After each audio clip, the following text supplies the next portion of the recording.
Good evening. Am I audible? Yes, sir. Yes, sir. Okay. Good evening, everybody. I welcome our Professor Nagasamy sir for this session. I welcome all the participants. Today we'll be having a discussion on the anesthetic management of 6 months old baby who has recently recovered from LRI posted for religious circumcision. And the case will be presented by Dr. Anirudh Jeetchand, final year postgraduate from the Department of Anesthesia, Chettinad Hospital and Research Institute, Chennai, and Dr. Muttumani, first year DNB student from Railway Hospital, Perambur. And I hope this session will be very useful for all the postgraduates for making their final examination presentation, case presentation, and also for the practicing anesthesiologists to how to manage such cases. Over to Professor Nagasamy sir. Thank you, Kamachi. Can I see the face of the presenters today? Can you switch on your video? Dr. Anirudh? Yeah. Sir, good evening, sir. Good evening. Okay, right. Now, this is a short case scenario normally kept in the examination, and this is going to be followed by some discussion on local anesthetic agents. So, I have prepared the PPT for that as a question answer session. So, the questions will be asked, and all of you can participate and give your answers in that. And let us see how far our knowledge on local anesthetic is being taught to us, and how we are practicing with the help of that PPT. So you can, you have been already given this scenario. Now, question to Dr. Anirudh. What are the problems can you enumerate the problems that you are facing or the challenges you are going to face with this case?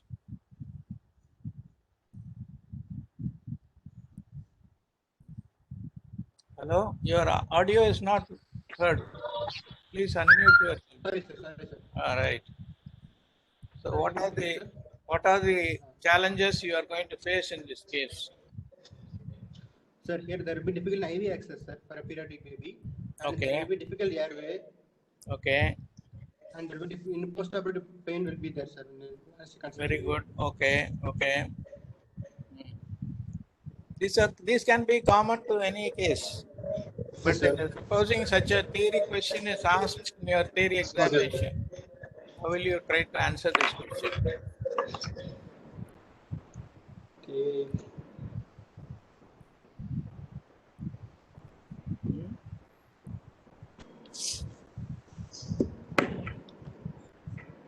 You can classify into difficulties faced with the pediatric anesthesia, isn't it? Because not very often you come across and give anesthesia for a 6 months old baby. Yes, sir. You may be coming across some 4-year, 5-year-old or 7-year-old, which are also classified under pediatric anesthesia. But Yes, sir. how will you describe a 6 month old baby? Under what category you will call the 6 month old baby? How do you define according to the post-gestational age? How do you classify the pediatric age group children? Sir, is the infant, sir. Someone infant. This comes under infant. What if supposing it is within the first 1 month of birth? What do you call it? Call that child? Neonate, sir. Neonate. Neonate. Okay. Very Early good. neonate and late neonate, sir. Early neonate less than 7 days, and late neonate is more than 7 days to 28 days, sir. So this is not a neonate. This is an infant. Okay. Yes. Right. Yes, sir. That is one problem. Any other problem you think? Do you think this child will be admitted 1 or 2 days before surgery and then kept in hospital for 2-3 days after surgery? Yeah, I can infect. Any infection, sir? Pardon? Any infections? Infection. It's a daycare surgery. It will be a daycare surgery because it's a very, very minor procedure. Patient will be asked to come on the day of surgery. Surgery will be completed and the child will be kept under observation for half an hour or 1 hour. If things are all right, you will be discharged. So you can grossly classify the problems or challenges you face here as one is the infant anesthesia, which is different from the adult anesthesia. Second is this will be a daycare procedure, so all the formalities and preparations that you have to do as a daycare procedure, you have to No. Okay, so the discussion can go on either direction. They can ask you all about pediatric anesthesia, which you Okay, sir. already said there may be difficult IV access, difficult airway, and post-operative pain also will be quite severe after circumcision. So all these things are the common problems after the surgery. But for daycare procedures, you have to describe how you will handle a patient posted for daycare procedure. So this is the broad classification under which we can discuss this particular case. Okay, right. So what are the differences between an adult anesthesia and an infant anesthesia? That is a very common question that will be asked. Can you enumerate all that, please? So in pediatric, there will be a large head and tongue will be large, Hmm. and there will be See, narrow nares. don't immediately rush to that. Classify that Okay, into sir. your respiratory system, cardiovascular system, renal Okay, system, sir. and like that. Right. Okay. Okay, sir. So in respiratory, uh,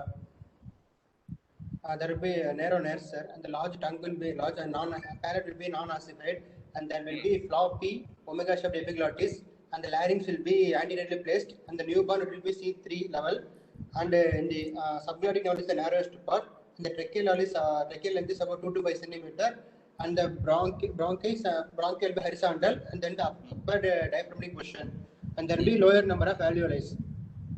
So these are all the anatomical differences. What about the physiological difference in the respiratory system? And the dead capacity will be low, sir.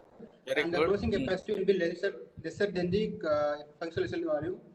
And then maybe alveolar collapse will be easier in the pediatric babies, sir. Pediatrics. What about the respiratory muscles of a pediatric patient? And the muscle will be easy fatigable, sir. There will be less number of type 1 dependent fibers, sir. These are resistant to the fatigability, and they will Very develop good. in the 2 years of age, sir.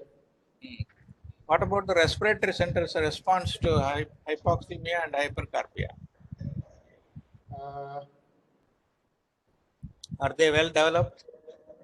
Not developed, not will be developed, sir. The alveoli will be lesser in the age, so and they will be grows on the till 8 years, sir.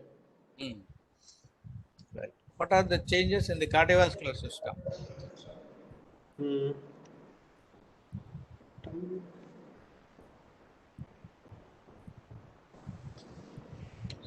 Structurally, is there any difference in the cardiovascular system?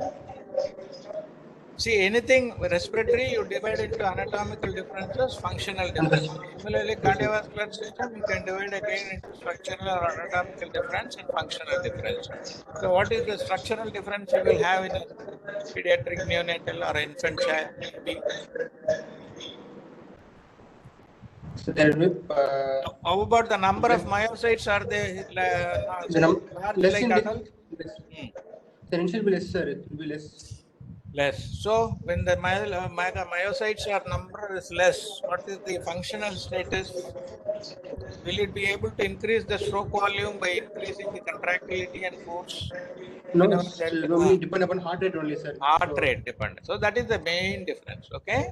So the functional structural status is less number of myocytes. Functional status is heart rate dependent cardiac output. heart rate. In one simple word, you can remember that. One simple sentence, you can remember that. Okay, right. What about the renal system? So renal, there will be GFR will be low, sir, and that will complete at 2 years.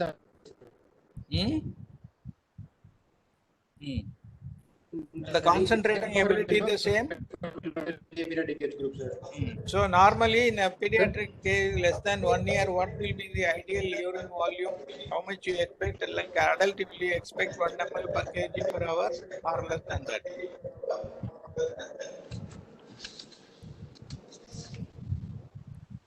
Even if you get 0.5 ml per kg per hour, is more than sufficient. Okay. So that is about the renal system. What about the liver, metabolic system? Is the liver enzymes well developed?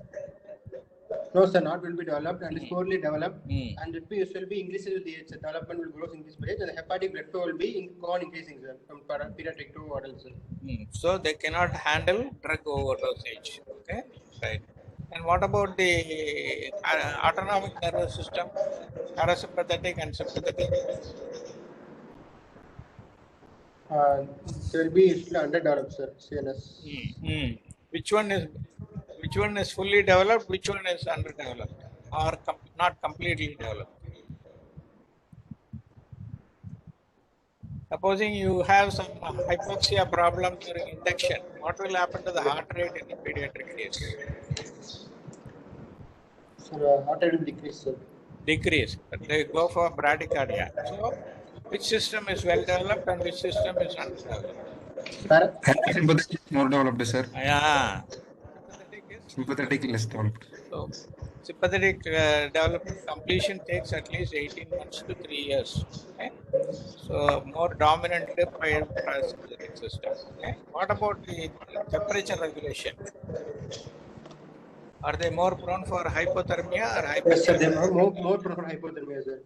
Because of Why? large surface area and the thin skin, and there may be various losses due to radiation, convection, and conduction and evaporation, sir. Very good. So how do they regulate their temperature? Supposing they are exposed to a low temperature and they become hypothermic, what is the compensation that happens in these patients? Sir, don't used Non-shifting to thermogenesis. So non-shivering thermogenesis by what mechanism? Brown. Brown fat. Brown fat. Brown fat is metabolized. Where are these brown fats situated? Nape of neck, sir. Nape of neck, only nape of one area. Scapula. Interscapular. Interscapular area and suprarenal area. Okay, these are all the locations where brown fat is there. But what is the disadvantage in utilizing this brown fat for heat production? What is the mechanism of heat production utilizing this brown fat in infants? Sir, adipolysis. It again requires sympathetic stimulation. Okay, so it has to utilize that metabolism is stimulated by the sympathetic system. So this again there is a increased work in the sympathetic system and it will increase the oxygen demand. So if the patient is already hypoxic, it will worsen the hypoxemia. Okay, so hypothermia and hypoxemia are two major problems in small infants which you have to prevent. Okay. What about the fluid status? What is their total body fluid status or blood volume status? So it will be higher in the newborn and it will decrease, sir. It will be initial 90 ml per kg and because of 80 and adult will be 60 to 70 ml per kg, sir. 70. Okay.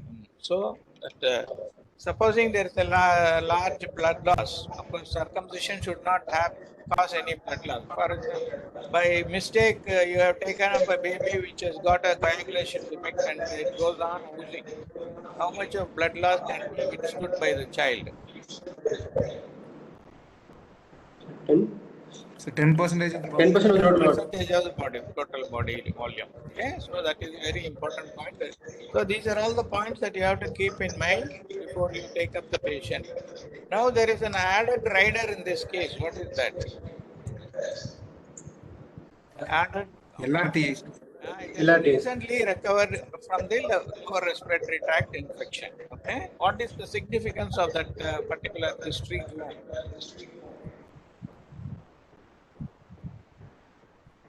So airway reactivity. Airway will be hyperreactive. Very good. So, how do you rule out that the child is fit enough for surgery?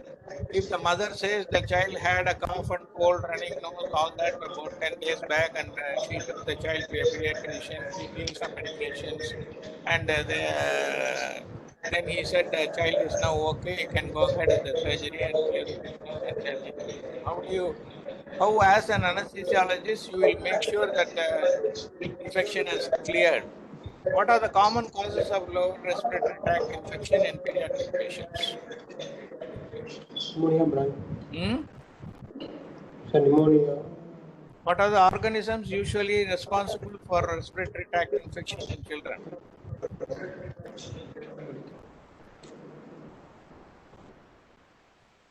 Can be viral or bacterial or Staphylococcus influenza. commonly it can be a bacterial infection, or a very more commonly recurrent can be viral infections. Viral are all self-limiting, whereas bacterial may be a little prolonged. Okay, so how will you find out whether it was a simple viral infection or a bacterial infection? The What fever, are the questions? You can ask for fever, which may be there in both any the cough. cases. What is the difference in the cough between a viral and a bacterial infection? Woodland sputum. So wet and dry cough. Viral mostly it will be dry cough. Okay?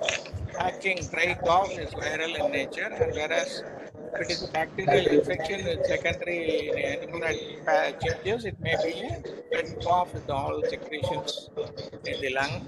What about airway narrowing, wheezing, in which it will be more common? Wheezing in the chest, which indicates a narrowing. Will it be more in allergic one, or it will be more in inflammatory one?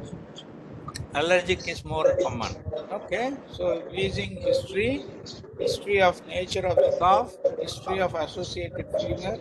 Low grade fever is usually viral, very high grade fever is bacterial contamination. Okay? And the child's ability to retain feeds and vomiting. So a child is having a bacterial infection with lot of secretion and infection in the chest, it will try to cough and also vomit because they don't know how to spit out the sputum, they will swallow and they will vomit that also. Okay, so you must ask history of associated vomiting along with coughing. Okay? So how to make out whether the chest infection has cleared or not?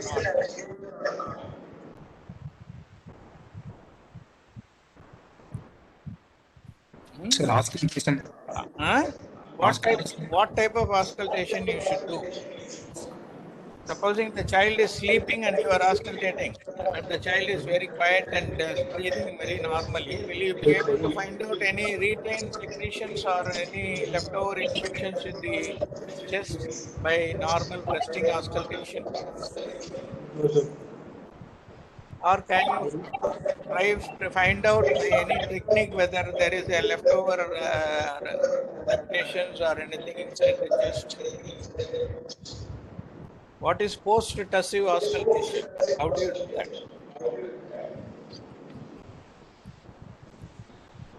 Heard of the terminology post-tussive auscultation? Okay. Ask the child to cough and then. You have to induce a cough. A 6-month-old baby, you cannot tell orally. Try to cough and show me. So you have to induce cough. Okay, children who cannot understand oral commands, you have to induce cough. How do you induce cough in a child? Or for that matter, even an adult, you can make them cough. How?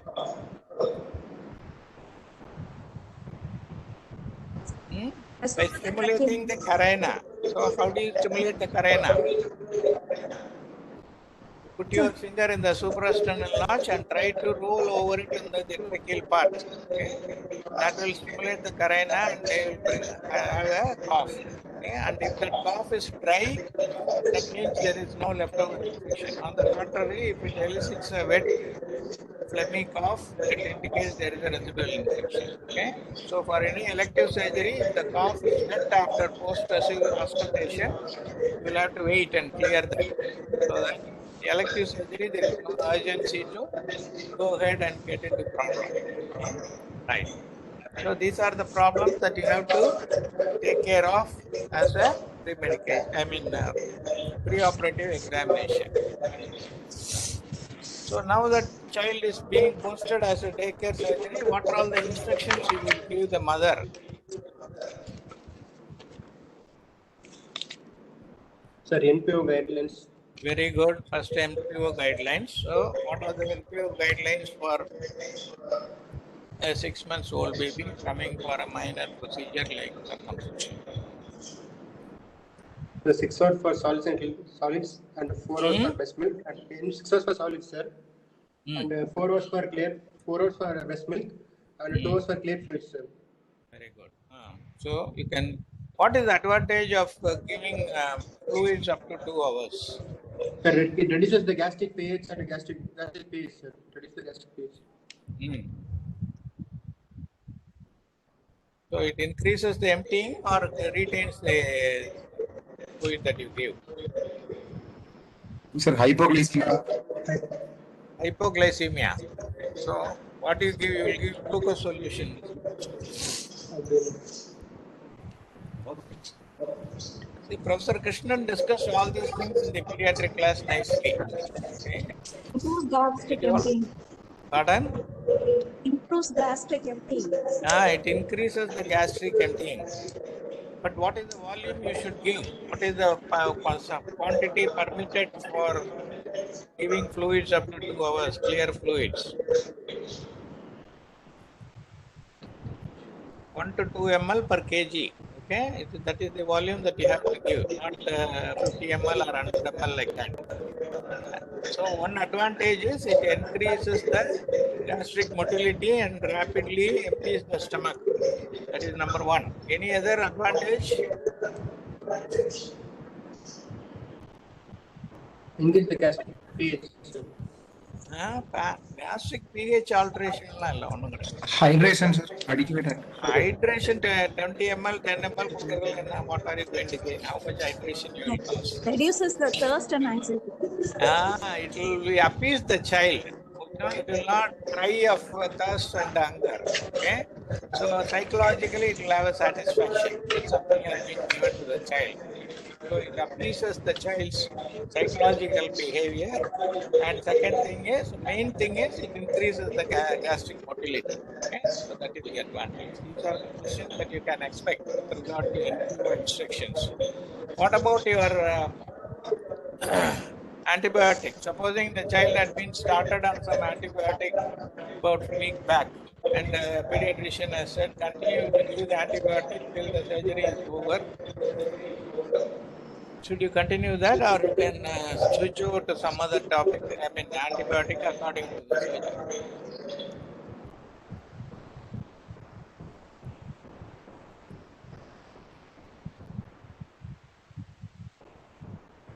If the child has shown improvement with the antibiotic given by the pediatrician, you have to continue that. Okay, so that in case you plan to give a GA, you will not worsen whatever infection or the damage that has been done to the lung. Okay, so it will cover the postoperative period also. So continue with the antibiotic that has been successful in eliminating. What are the signs and symptoms of response to the treatment after a child has developed an LRI? How do you judge whether the child has responded to the treatment or not?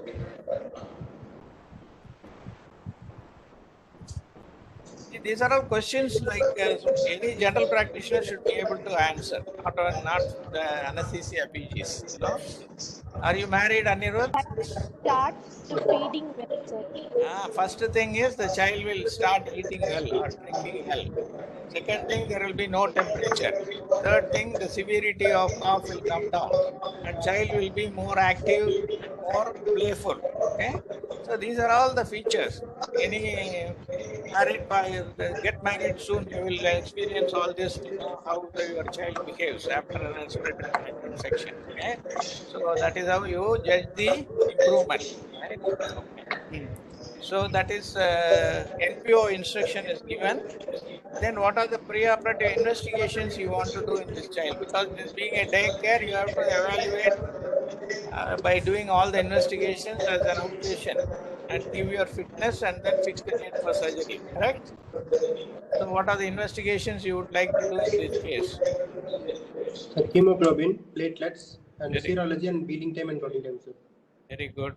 So don't forget that usually, very rarely you get into a problem of continuous bleeding in cases where you have not assessed the coagulation profile properly. Okay? Some congenital conditions like hemophilia have been missed in the simple thinking that it is a simple circumcision, and especially ask for any family history of bleeding or any bleeding episodes in the child itself from the parents, and then if necessary do the coagulation profile and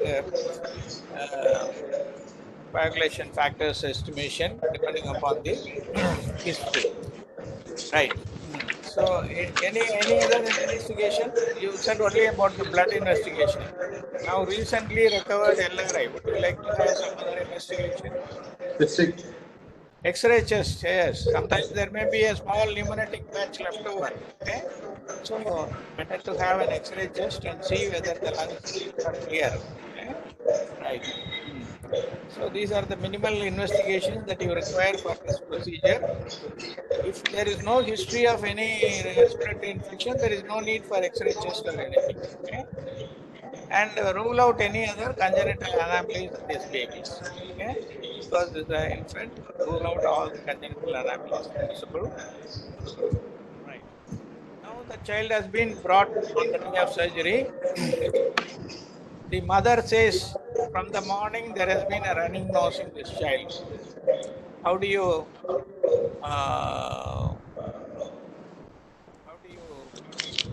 take it, see, decide whether you can proceed with the surgery or you have to postpone it?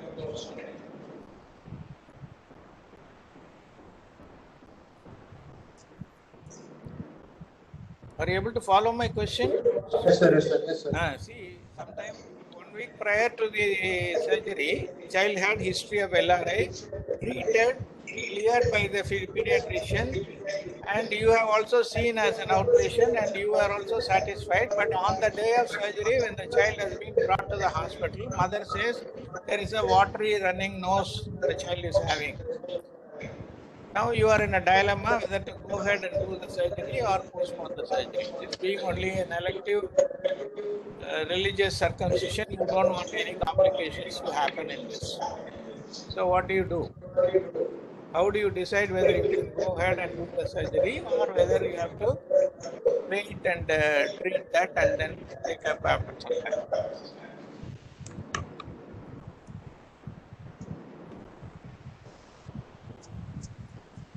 What are the reasons for such watery discharge from the nose in a small baby?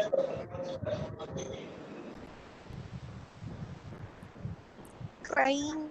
Crying, that is the most common. See, right from the every day from 4 o'clock, they are used to giving breast milk or bottle milk to the child. You have posted the case at 6 o'clock.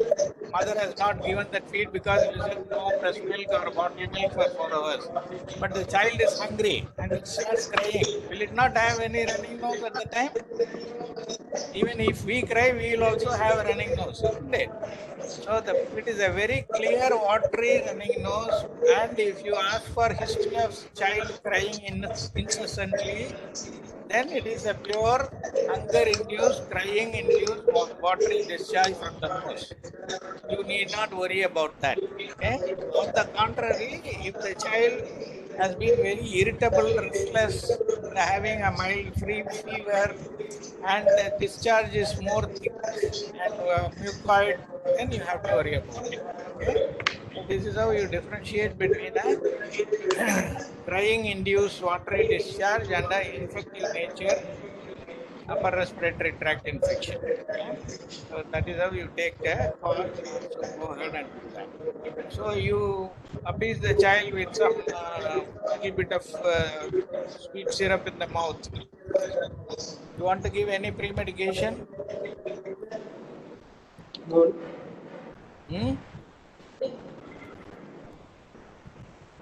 No need, sir. No need for pre-medication. We can. Huh?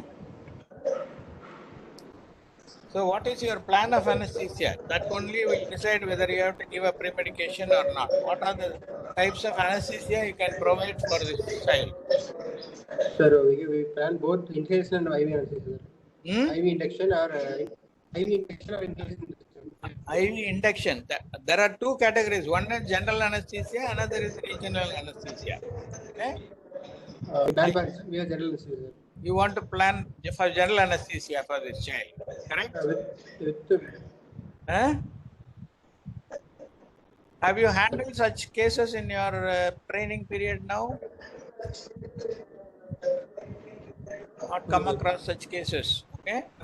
So, Muttumani, what is your choice? Will you be planning for a GA or whether you can manage with the regional itself? Sir, sedation and caudal. Sedation and caudal. Very good. So what is the drug you will use for sedation? Sir, Midas.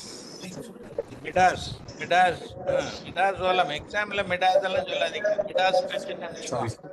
For example, will say whatever you touch will either pass or fail. There is only two things in Midas touch in exam. Either you get through or you don't get through. Okay? So midazolam hospital note vechukko. Midazolam. You have to say the full name of the drug. Okay? Okay. Midazolam, how much you give orally, and will that be enough to perform a caudal in the baby? Sir, no, sir. Supposing this baby is 5 kg in weight, how much midazolam you will give? 0.2. 0.2. You said 0.5 milligram per kg is the dosage. Yes, 5 kg is the weight. So two- until 2.5 milligram you have to give. Yes, sir. Isn't it? 2.5 milligram orally you can give, as the syrup is there, midazolam syrup is there. How much is there in 1 ml of, 5 ml of midazolam syrup? 1 mg per ml, sir. 1 mg per ml. So you give 2.5 milligram orally. How much time before you plan the anesthesia you have to give that? 15 to 30 minutes, sir. Huh? 15 to 30 minutes, sir. 15 to 30 minutes. Okay. What is the peak action? When will it come? Will it come within 15 to 30 minutes for any oral preparation? Is 15 to 30 minutes enough for to get the peak action of the drug you give orally? Or is it little longer? 30 to 45 minutes. Okay? It take at least 30 to 45 minutes to get the peak effect of the. But my question is, this 2.5 milligram oral midazolam, will it be sufficient to start an IV line which is going to be painful and produce go ahead with the caudal which is also going to be painful? Will the child tolerate all that with midazolam alone? No, sir. Then how do you? Moni's answer was sedation and caudal. But he says sedation you will give only. Fentanyl. Fentanyl also will give. EM or IV?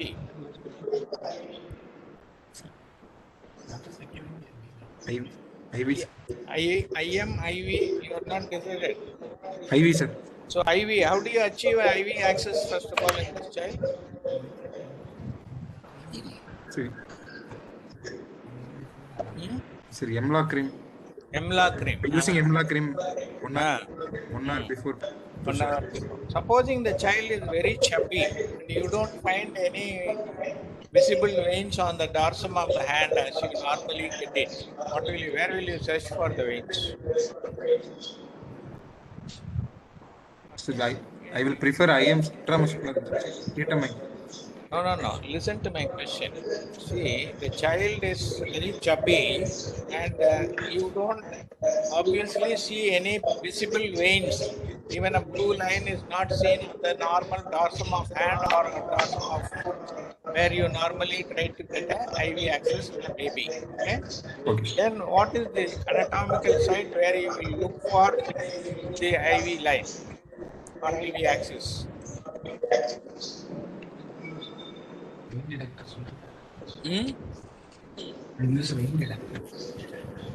Pardon?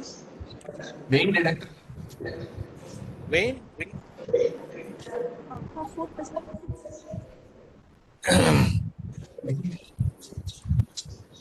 Vein detector. No, I'm not able to hear you properly. It's a vein detector. Vein? Detector. Vein detector. Oh, right. Supposing you are on a PHC, will you get a vein detector there? Primary health center.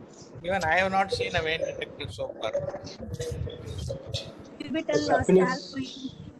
The dorsum, near the wrist, any chubby child, you will usually find two good veins in the forearm near the wrist. Okay, so the ventral aspect, just close to the palm, if you look, you will get two veins always, even however chubby the child may be. Okay, so that is the location you have to look for if you don't find any prominent veins on the real dorsum of the foot or the dorsum of the hand as you normally would like to have.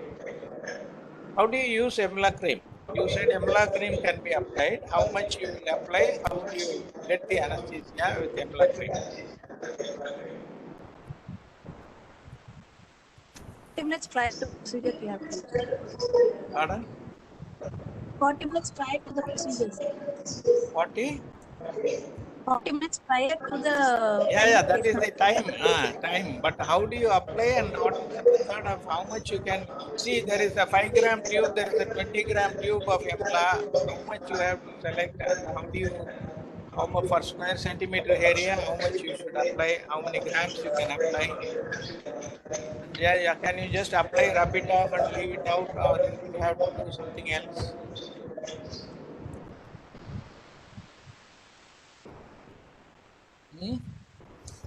It is about 1 gram per square centimeter area to be applied and then covered with an occlusive transparent dressing. Okay, I'll show you a slide how to do that in the next continuous talk. Okay, so you have to, you know what is the Emla cream? What is the other name for Emla cream? Tumani?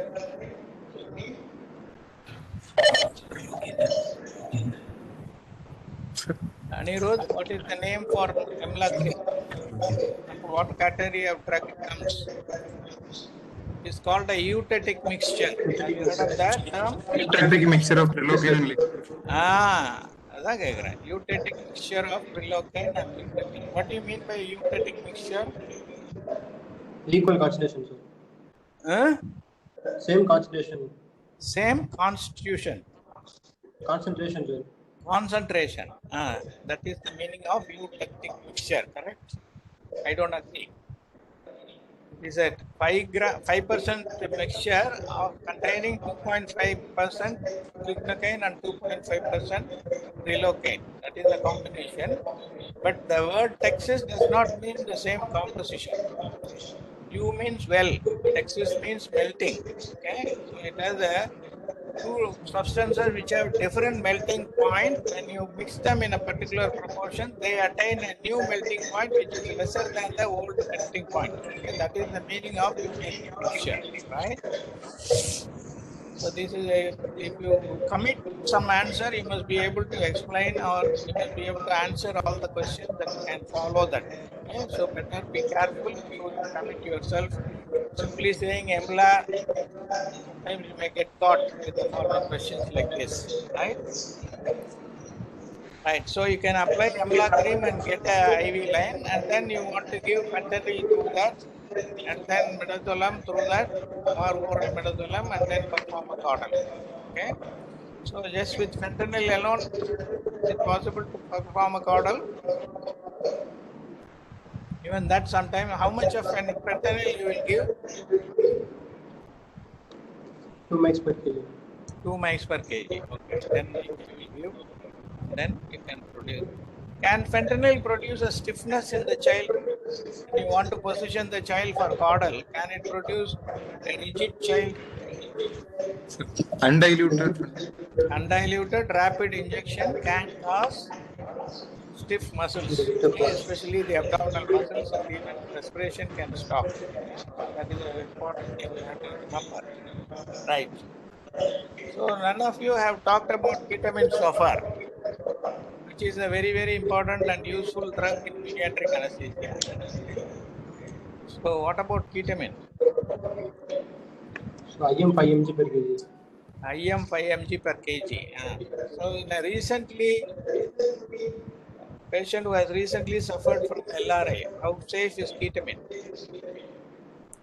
What are the problems ketamine can produce in a recently recovered child from LRA? So more secretions. That will cause more secretions. That secretion can trigger what?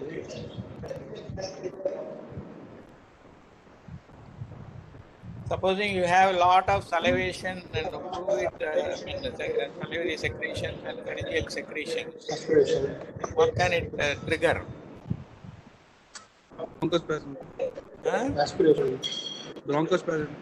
Not bronchospasm. Bronchospasm, sir. Laryngospasm. Yes, laryngospasm. It can induce, even though it is supposed to retain the respiratory reflexes, it can still cause laryngospasm itself.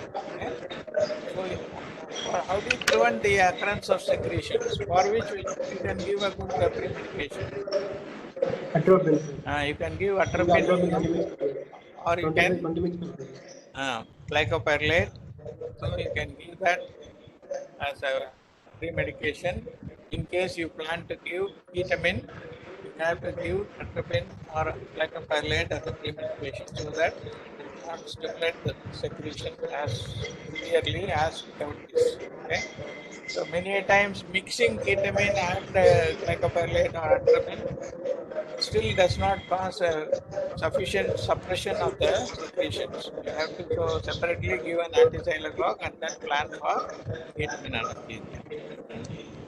So caudal is one option. So how do you identify the caudal space if you are planning to give caudal? What is the landmark of caudal epidural space? This is one of the theory questions also. Describe the caudal epidural. What are the contents? What is the volume? How do you perform the block?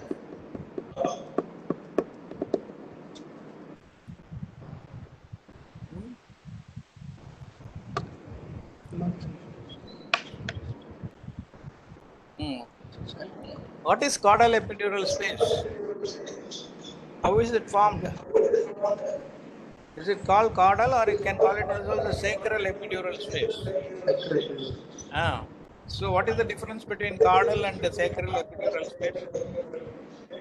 Both are same or both are different? Anatomically, it should be called sacral epidural space, okay, because it is formed by the fusion of the 5 sacral bones. Okay, but because it is the lowermost end compared to the capillard, you call it as caudad, and caudal has been also been used interchangeably with this sacral epidural space. Okay, so during development, there is a fusion of the sacral bones, but the last S5 sacral bone has got a deficiency of the spinous process, and the first 4 sacral vertebrae are all fused with their spinous process intact. So there is a defect at the last one, which is called the sacral hiatus. I am telling all the answers. Okay? So the sacral hiatus is, what are the 2 landmarks by which you identify the sacral hiatus? Bilateral posterior superior iliac spine. That, Sacral carnua. It forms a triangle, sir. so sacral carnua on either side. That is the most important, the so-called guarding bones for sacral hiatus. Okay? That's 2 sacral carnua on either side of the defect. They are the guarding entry point. Okay, so and that sacral carnua is identified by using a triangle. So the sacral hiatus you can identify by making an imaginary triangle connecting the posterior superior spine to the tip of the sacral bone. You do that, you will get that. But normally people mistake, what is the common mistake you make? There will be a natal cleft downwards. So people think the top of the natal cleft will be the location of the sacral hiatus, but it is usually slightly above that. Okay? So you have to palpate and find out the presence of sacral carnua and then locate the sacral hiatus. So what is the position you will put the baby in for performing the sacral or caudal block? Left lateral position with the hip flexed. Can you put it in right lateral?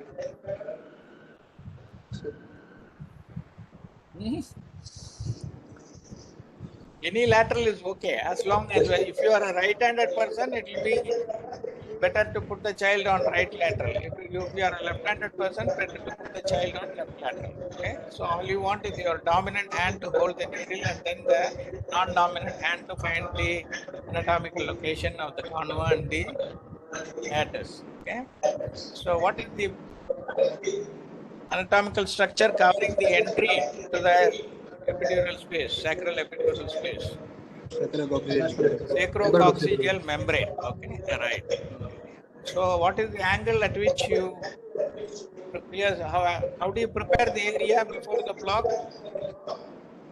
Any block you have to describe by 4 P's. Palpation, preparation, palpation, position, preparation, palpation, and puncture. These are the 4 P's you have to remember. Okay? Position, preparation, palpation, and puncture. So position can be right lateral, left lateral, prone, anything can be there. Okay? Some people prefer to put the babies or the infants in prone position also. So any one of them is accepted. Then you prepare the area with an antiseptic solution, then cover the other unwanted areas by a sterile dressing. You have to prepare yourself also by washing and putting it down or gloves. People majority of the times wash up their hands and then wear only a pair of sterile gloves. Okay? Then what is the puncture? How do you do the puncture? The final step. What is the angle at which you will pierce the skin, and then what you 60 do? degrees. 60 degrees. 60 degrees. So 60 degrees at puncture. Then I will hit the. will you directly enter the space, or will you go on? Supposing you hit the bone, what hitting you the do? bone. We hit the bone and angle it flat and we flatten and will insert 1 or 3 millimeters inside. Sir. So flush the needle with the surface and then try to insert. Okay, so you first skin puncture is done at an angle, okay, at 45 to 60 degrees, and then you go and hit the sacral tip, and then try to redirect the needle by making it parallel to the skin and then advancing through the sacrococcygeal membrane. Okay. So how do you know that you have entered the space? The pop-up will here, sir. The pop-up field will be there. Pop-up field will be there. Okay. And then Sometimes, small babies, even if you puncture some other ligament also, you can get a pop-up field. Supposing you are a little higher up, more than the S5 level, S3, S2 level also, you can get a pop-up field in between that spinous process.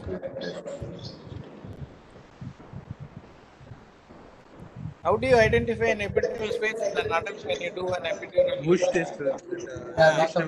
Inject some air and see whether it is going freely, isn't it? So you can push the air, ask somebody to auscultate and see whether you get the whoosh feeling or whoosh sound. That is called the whoosh test. Okay? Supposing you are not inside the space, the needle is subcutaneous, what will happen? You will get a bulge. Okay? There will be subcutaneous emphysema like gargling sound. You will not get the whoosh sound. Okay? Right. Suppose you get blood after puncturing the so-called sacrococcygeal membrane. What will you do? What it be good to do? Have you ever come across such complication? To try to identify the epidural space, you put a needle and then there is frank blood coming from the needle. What will you do? And what is it? Huh? You have gone too high up to puncture some extradural vein. Okay? So normally you should not go too deep. Once you get the loss of resistance, it should be stopped immediately. If you try to advance the needle too much, you will go high up and puncture some epidural vein and you will get a frank blood. Okay? So the trick is always to stop just 0.1 centimeter after you puncture that loss of resistance. Okay? Right. Then try to inject the, how do you calculate the volume of local anesthetic? What local anesthetic you want to give for circumcision surgery? Sir, 0.25% bupivacaine. 0.2 bupivacaine. 0.5% bupivacaine. Okay. 2.5. Huh? 0.25%. 0.25. 0.25 is more than enough. Okay. What is the volume you give? That's for circum we need for 0.5 ml per kg, sir. You want to give 1 ml per kg. So you have to give 0.5 5 ml, sir. ml. 0.5 ml per kg, sir. 0.5 ml per kg is enough. Okay, very good. So you give 0.5 ml per kg. How do you know that it is acting? Supposing you have already sedated the child. How do you know that after injecting the drug, how do you ensure that the block is working before you allow the surgeon to start the surgery? Total reflex. Huh? Reflex. What reflex?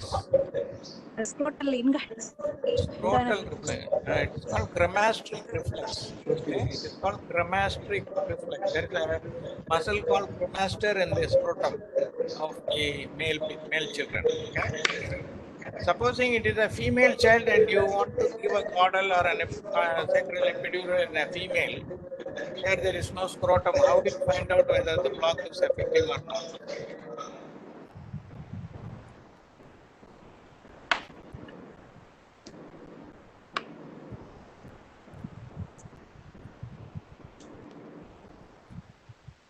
What is there below the vagina in a child? Maybe Anal reflex. anal reflex. See, in female, you test for anal reflex. If the block is sufficient, when you scratch near the anus will not contract. It will be relaxed. Whereas in a male, it is easy. How do you elicit this scrotal reflex or the cremastric reflex? See, these are the very practical points which you have to know, so that in future when you go out for practice, you won't make a mistake of allowing the surgeons to paint and perform the surgery and with an inadequate block and the child going into severe laryngoscopy or some complication because of the inadequate anesthesia. Okay? So how to elicit and make sure that the block is sufficient? You simply scratch the inner side of the thigh of the baby. Okay? Then, if the block is being taken up, there won't be any movement of the scrotum. On the contrary, if the block is not adequate, you have not given the correct volume or you have not injected it in the correct space, once you scratch the inner aspect of the thigh, medial aspect of the thigh, the scrotum will contract and relax. That is happening. Don't allow the surgeon to paint at all. Wait for some more time. Make sure that that reflex is totally gone. Second thing is, you also have to observe the size of the penis before you give the block. And once you give the block, there is some enlargement and tumescence of the penis will happen. Even in adult, when you give a spinal, this is how you identify whether the block is nicely taken up or not by seeing the tumescence or enlargement in the size of the penile organ. Okay? So children also, you can watch the size before you give the block, and after giving the block, if the block is well taken up, you will find there will be some elongation of the penis and there will be total abolition of the scrotal reflex or the cremastric reflex. If these two things are there, then you can confidently allow the surgeon to paint the baby and proceed with the surgery. Okay? So these are all the points that you have to remember. What is the volume of the sacral epidural space in a child? What are the contents of that sacral? This is a practical anatomy question which will come in your theory. Describe the anatomy of the sacral epidural space and describe the technique of performing a caudal or sacral epidural. So we have discussed the technique of doing it. What are all the contents of that sacral epidural space and what complications you can produce by doing this?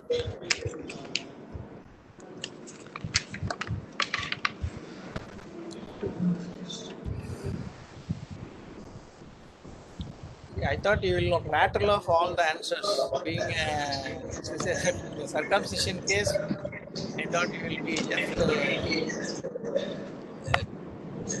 all the answers will be thrown on my face as soon as I ask a question. Okay?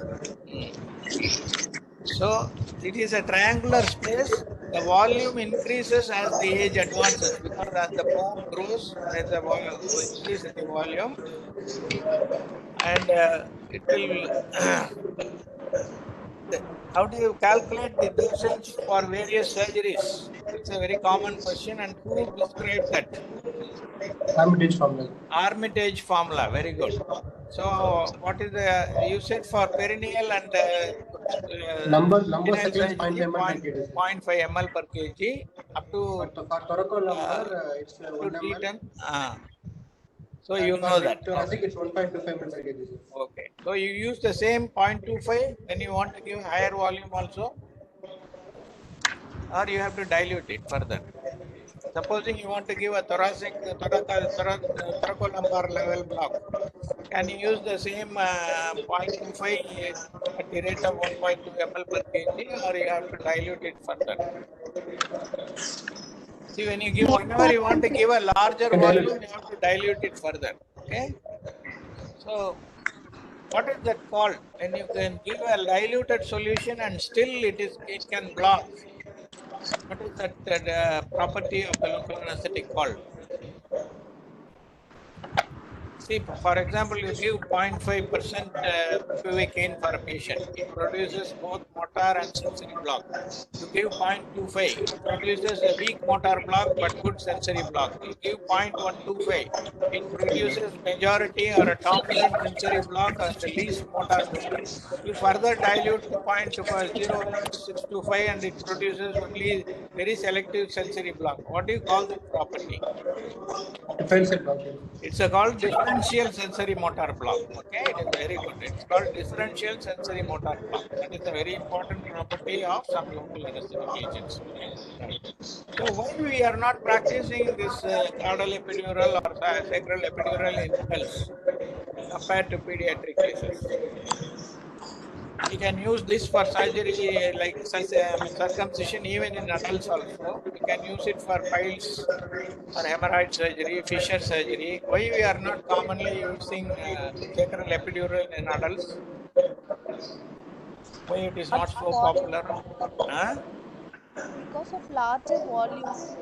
Only because of larger volume. What is the first problem? Sacral It's easy to identifying the landmarks. Bony landmarks is difficult because of the fat that is there. Majority of us. Okay?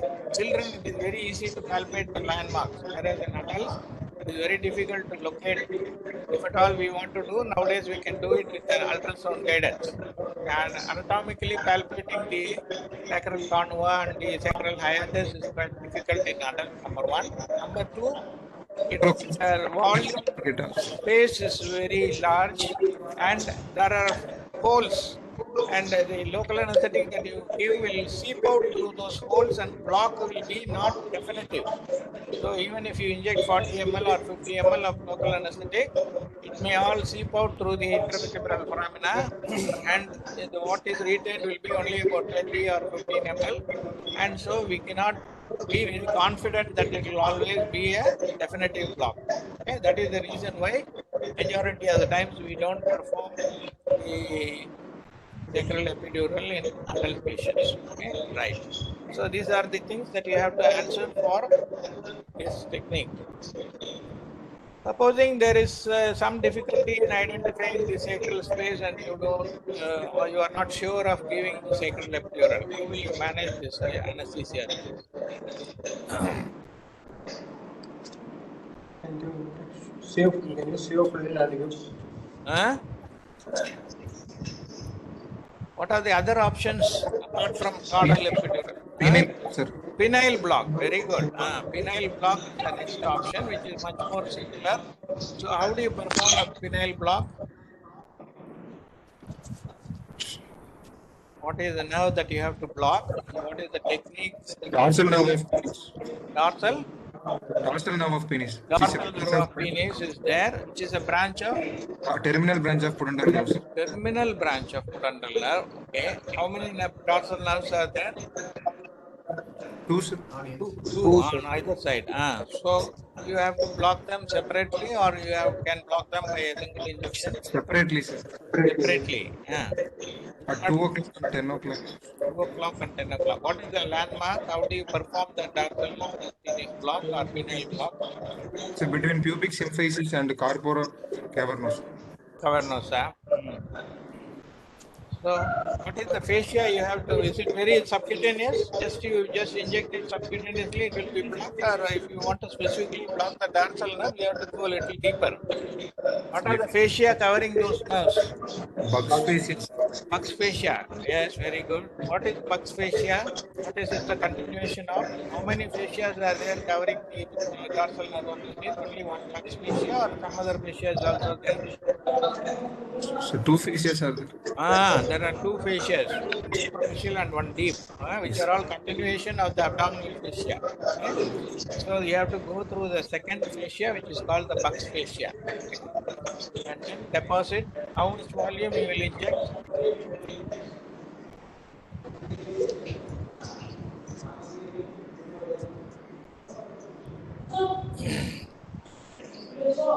What is the volume that you have to inject? 2 ml in either sides. 2.5 to 2.5 ml for. So some people do it separately for right and left. Some people pierce it in the middle and then inject a little larger volume to cover both. Both can be done. Okay. So what is the advantage and disadvantages of this penile block?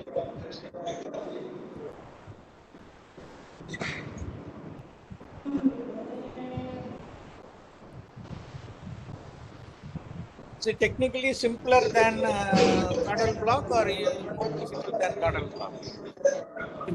Simple. Simple, much more simple. More prone to vessel injuries. Vascular injury is very common. Thick veins can be very close to this nerve, and if you are not careful, you can puncture them and produce a big hematoma. Right?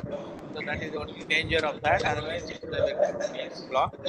And will it cover the entire surgery area, or will there be some deficiency in this? Posterior spectrum.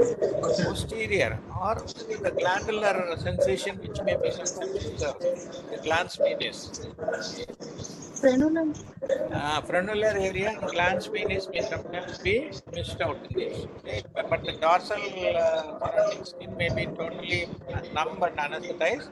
But the glands, when they expose the gland area, the glands may be little sensitive. Okay, so that may make the child wince and retract the leg and all that. So how to overcome that? Supposing you find it is the glands which is sensitive, like after giving a penile block, how do you manage the situation?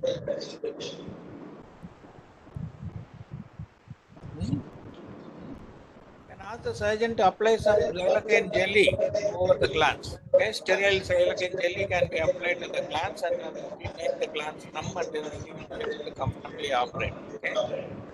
What is a ring block or a diamond block for penile anesthesia? If you are not very confident about the dorsal nerve of penis block alone, how do you perform the ring block or the diamond block?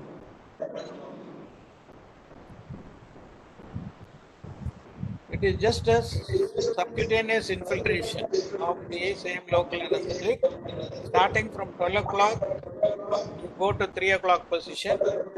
Then from 3 o'clock, you go to the ventral side of the penis with the median trapeze at 6 o'clock position.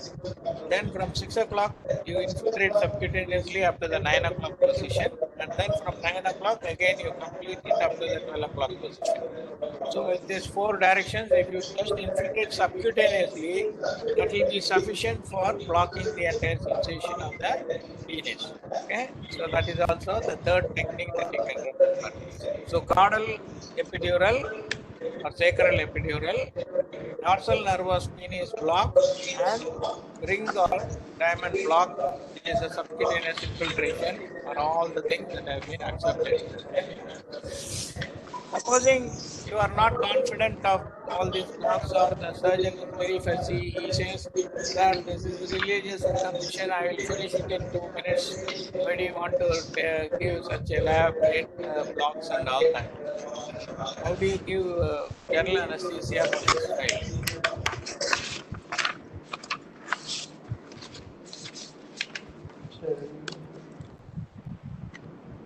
You know what is the difference between a religious circumcision and a real surgical circumcision? Is there any difference between these two? Religious circumcision performed for a particular community, is that different from the circumcision done by the pediatricians and the general surgeons? The religious circumcision is called the gelatin circumcision. What they do is they will pull the frenular skin as much as possible after adequate anesthesia. They will stretch and pull the frenulum skin, I mean the preputial skin as much as possible. Then apply a hemostat or a straight artery forces in the same direction of the plant's penis, and then chop off the skin distal to the hemostat or the artery forceps, and then that hemostat will stop all the bleeding. So wait for about 3 to 5 minutes for the coagulation time, and then take the hemostat off and then retract the whole thing. That is how the surgical circumcision will be done. So it will be done within 2 minutes, 3 minutes time, and they will apply some coagulant powder or something there to stop the bleeding.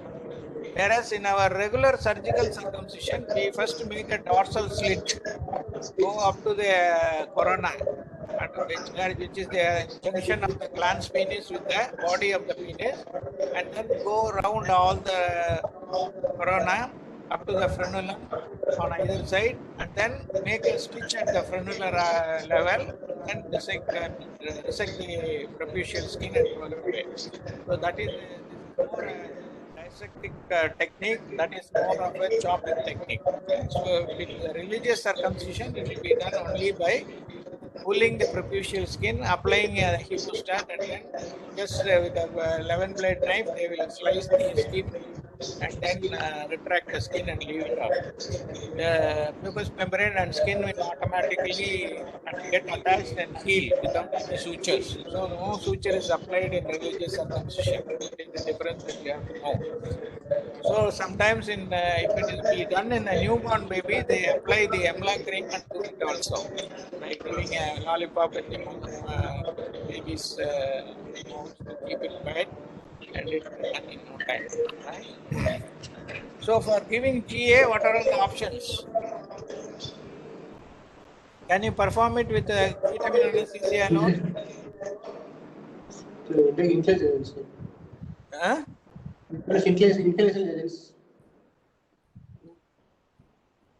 There is an echo from your. Sir, inhalation agents we can use. Inhalation agents, sir. Inhalation, sir. Inhalation. Inhalation. No. I am asking, can this surgery be done with ketamine alone? Yes, sir. Yes, it can be done. It can be done with IF ketamine, IV ketamine. Okay, so because ketamine is a very powerful analgesic also. What is the mechanism by which ketamine produces analgesia?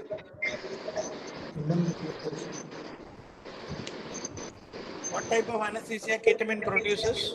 Dissociative anesthesia. Very good. So for producing dissociative anesthesia, where does it act? NMDA receptor. NMDA receptor situated in where? Which part of the brain? Thalamus. Thalamus and Cortex. thalamus or limbic system? Limbic system. I read only as a limbic system. Okay.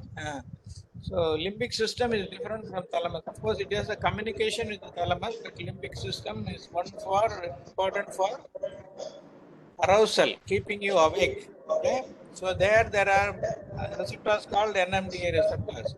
Is ketamine an agonist or an antagonist of NMDA? Antagonist. Antagonist. It has antagonist. So when it antagonizes the receptor or blocks the receptor, what is the effect of that? What happens? Why we become not totally unconscious but dissociated from the surroundings? Attacks on the subcortical area. What is the molecular change that is happening first? When the NMDA receptor, what is its normal activity? How does it keep us awake or aroused? How does ketamine block this? That is the detailed answer that is required for this. What is the transmitter substance for NMDA receptor? Glutamate. Glutamate is the transmitter. And when normally what happens, the NMDA receptor is activated by glutamate. And when glutamate is acting on the NMDA receptor, there is a calcium ion channel open and calcium enters the neuronal cells. This releases the excitatory pulses and that causes the state of arousal or awakefulness. So when ketamine goes there, is it a competitive blocker or a non-competitive blocker?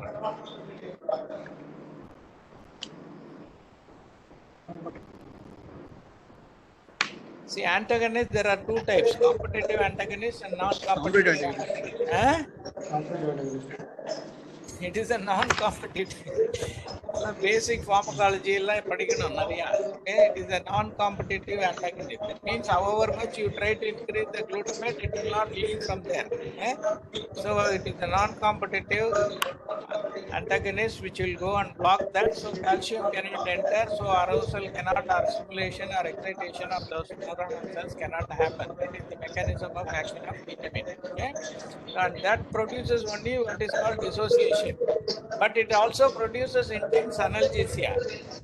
So what is the receptor which is there to produce analgesia? How can then ketamine produce analgesia also? Because if you want analgesia, which receptor should be suppressed? Nociceptors. Nociceptive. Nociceptive, one of the receptor. What are mu receptor, kappa receptor, delta receptor, these receptors?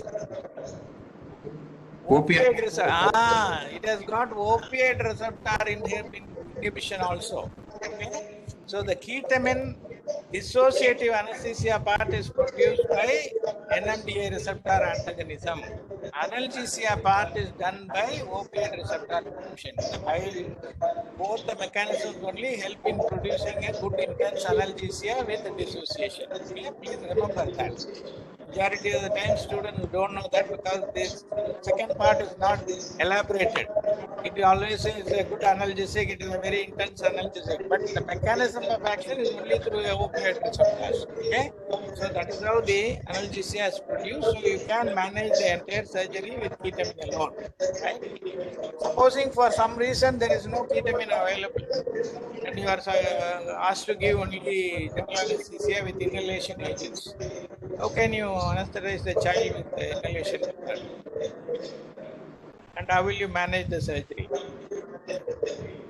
Will you go for conventional induction, muscle relaxant, intubation, and then controlled ventilation, and then reversal and extubation?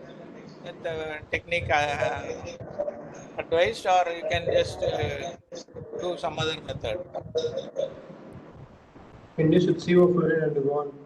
You can do inhalation induction with spontaneous ventilation. There is no need for, because penile surgery relaxation after surgeon relaxation you have to stop practicing with that surgeon. Okay?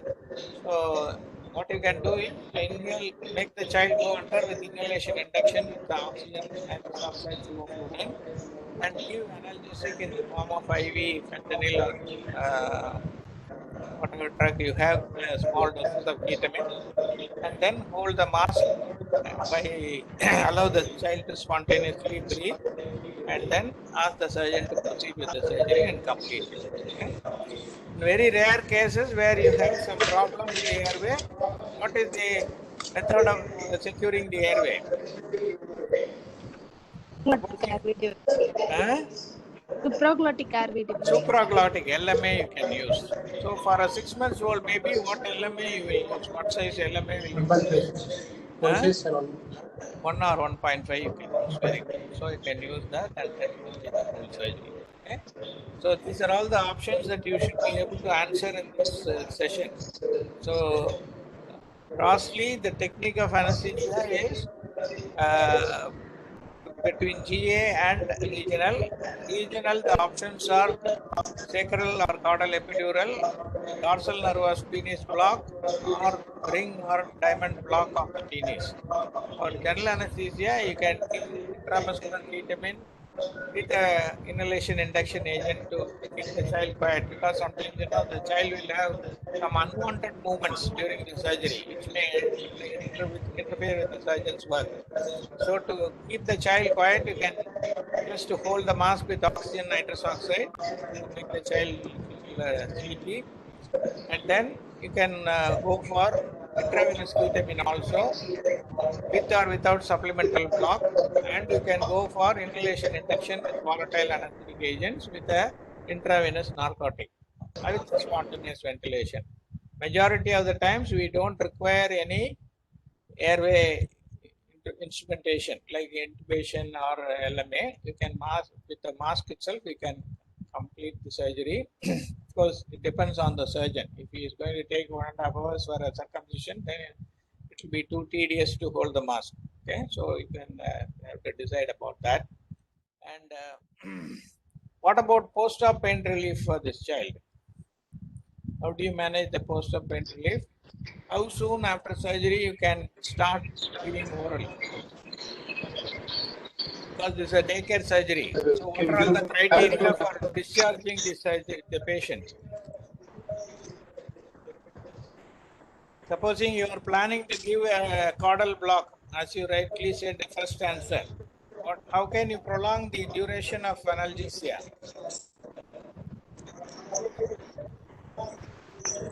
Adding additives. Additives, very good. What are the additives you can add?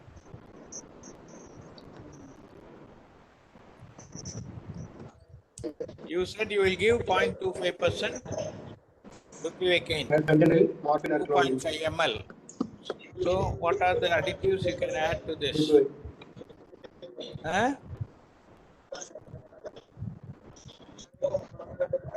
Can you give ketamine? You can give ketamine. Huh? If you want to give ketamine, what type of ketamine you will give? Preservative-free ketamine. Preservative-free ketamine. Very good. What is the preservative used in the vial ketamine? Methyl paraben. My God. Yaar adu? Purnima va? Is it Purnima? No, sir. Methyl paraben is for lignocaine, not for ketamine. It is benzethonium chloride. Okay, for ketamine it is benzethonium chloride. That is the preservative. Okay, so that is neurotoxic. So you must give preservative-free ketamine. What are the other drugs options you know? Can you give clonidine or clonion? You can give clonion, clonidine. You can give dexmedetomidine. You can give neostigmine. You can give fentanyl. You can give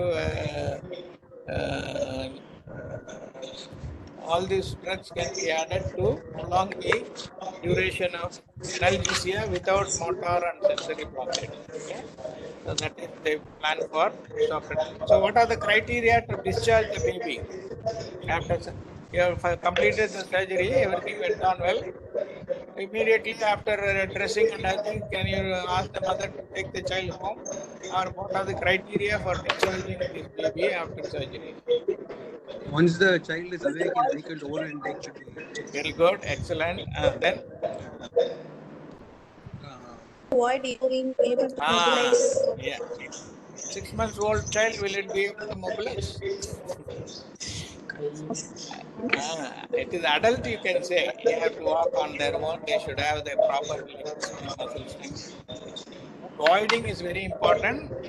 Not crying with pain is very important. Not having nausea, vomiting is very important. These are the three things that you should see, that the child is able to retain oral feels and not having any vomiting, whether the child is not crying because of pain, and whether the child has voided. Because sometimes when you give a caudal block, there may be a delay in the bladder contraction. There may be retention of urine happening, just like retention happening in adults after spinal.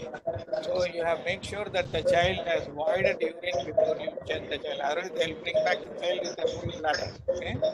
So these are the three important criteria that you have to make sure before you discharge the child. Okay. That will complete the discussion. Any questions or any points you think I have left out? You want to add? So the pre-op role of pre-op prophylactic bronchodilators is needed. If there is a wheezing and if the child has been receiving any oral bronchodilator, that's why I said you can continue all the medication that has been given to control the respiratory infection. If there is no respiratory infection and child comes with a very normal lungs, you don't have to give any bronchodilator or anything.